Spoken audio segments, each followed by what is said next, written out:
আপনি একটু বলুন, আপনি কবরে আছেন, আপনার কবরে থাকার ব্যাপারটা যদি একটু বলেন তাহলে বড়ই খুশি হতাম, বড়ই খুশি হতাম। আপনার কবরে জিন্দেগিটা কেমন ভাবে পার হয় একটু বলুন।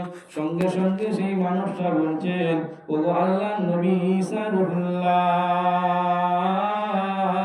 ও আল্লাহর নবী, আমি কবরস্থ অবস্থায় আছি, আপনাকে আমার জীবনের কথা কি বলবো আল্লাহর নবী। আমি দুনিয়াতে একটা ছিলাম মুটে অথবা কুলি, লোকের মাল বয়ে বয়ে, মুখের মাল বয়ে বয়ে দিতাম। সে আমাকে খুশি করে যতটুকু পয়সা দিত, ও পয়সা নিয়ে আমি আমার জীবনের সংসার চালাতাম, আমি আমার সংসারটাকে চালাতাম। ও আল্লাহর নবী ঈসা, আমার দুনিয়ার কাজ হলো ওটা, দুনিয়াদারি হলো ওটা। তবে শুনে,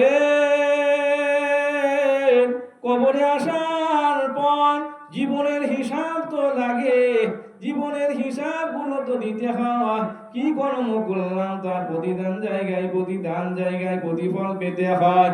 ওগো আল্লাহর নবী ঈসা, আপনাকে কি বলবো, আমি এইভাবে জীবন যাপন করে ইন্তেকাল করে গেলাম।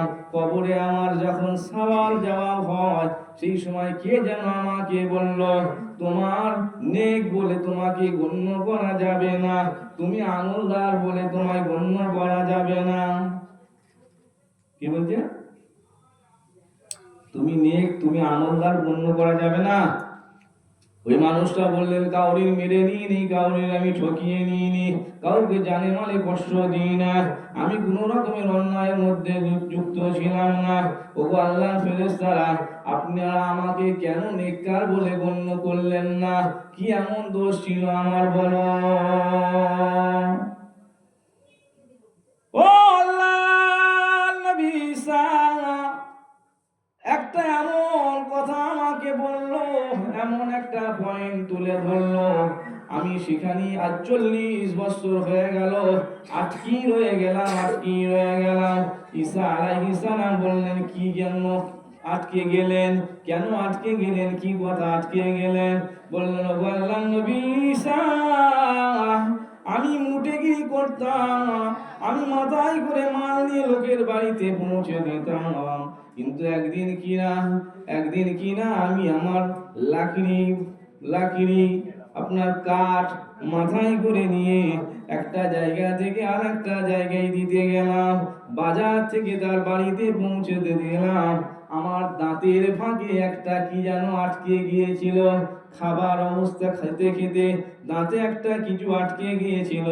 ও আল্লাহর নবী ঈসা, ওই মাথায় কাঠের বোঝাইটা মাথায় করে আনতে আনতে আমি তখন ওই লাকড়ি থেকে ওই কাঠের একটা ছোট্ট চুমুচ মতো ছোট্ট একটা কাঠি নিয়ে আমি আমার দাঁতটাকে খিলাল করেছিলাম। কিন্তু ব্যক্তি আমাকে বাজারে মাথায় তুলে দিয়েছে, বাজার থেকে আমি আনতে ওনার বাড়ি পৌঁছানোর ওই মধ্যেখানে রাস্তাটায় আমি ওই কাঠটা নিয়ে দাঁতে খিলাল করেছিলাম, খিলাল করে ছোট্ট কাঠিটা আমি ফেলে দিয়েছিলাম। ও আল্লাহর নবী ঈসা রুহুল্লাহ, আমার জীবন ছিল খুব সততার উপরে, কিন্তু একটা অসাবধান কারণে আমি তাকে না বলে ছোট্ট একটা খিলাল নিয়ে দাঁতে খিলাল করেছিলাম, আর ওই সামান্য কাঠিটা আমি ফেলে দিতেই ওটাই আজকে আমি কবরে ৪০ বছর আটকে গেছি। ও আল্লাহর নবী ঈসা, জীবনে আমার এমন ভুল হয় না, জীবনে আমার এমন কিছু ভুল নয়, ছোট্ট একটা সামান্য দাঁতের খিলাল কাঠিটা ওই মানুষটার কাছ থেকে নিয়েছিলাম, না বলে নেওয়ার কারণে ও আল্লাহর নবী ঈসা আমি কবরে আজকে আটকে আছি। আল্লাহ বলে হিসাব দাও, ফেরেশতারা বলে তোমাকে ছাড়া যাবে না। মায়েরা বোনেরা আমার, প্যারা হাজিরান, ভাবুন আমাদের জীবন কি,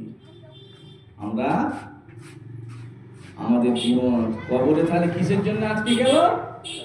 একটা খিলাল, সামান্য একটা খিলাল। দাঁতে কি আসে বড় গাছের গুঁড়ি লাগে? দাঁতে খিলাল করতে গিয়ে কি আর গাছের গুঁড়ি লাগে? সামান্য একটা খিলাল। আর জিনিসটা ছিল কার, সেই মানুষটা তাকে বাজার থেকে কিনে দিয়ে বলেছে আমার বাড়িতে পৌঁছে দেবে। ভাই কত নেবে? এত দেড়হাম নেবো। যাও তোমাকে আমি বাড়িতে, তুমি পৌঁছে যাও, আমি তোমার বাড়িতে দিয়ে দিতে বলছি। আর ওই যে মাথায় করে নিয়ে আসতে আসতে একটু সামান্য খিলালটা নিয়ে খিলাল করে কাঠিটা ফেলে দিয়েছিল না বলে, ওর জন্যই আটকে গেছি। 40টা বছর হয়ে গেল গো নবী ঈসা, আমি এখনো পার পাইনি। মুসলমান ভাবো, বুঝতে পেরেছেন? জীবনে আমাদের কত অন্যায় অবিচার আছে, এভাবে জীবনে আমাদের কতই না কি আছে। যদি এইটার মধ্যে ফেলে, এই ডাইসটার ভেতরে ফেলা হয়, এই ফ্রেমটার ভেতরে জীবনটাকে ফেলা হয়, জীবনের কাজগুলো যদি ফেলা হয়, নিজের কাজকে নিজেই ঘৃণা লাগবে, নিজের কর্মকে নিজেই ঘৃণা লাগবে। পেয়ারা ভাই আমার, ও মুসলমান আমার, শুনে রেখে দিন, ওই ঘৃণা আসাটা অপরাধ নয়, ঘৃণা আসাটাও একটা ইমানি লক্ষণ। বুঝতে পেরেছেন? জীবনে যা কিছু করলাম, ওই সমস্ত করাগুলো থেকে যদি আমি বিরত হতে পারি, ওই সমস্ত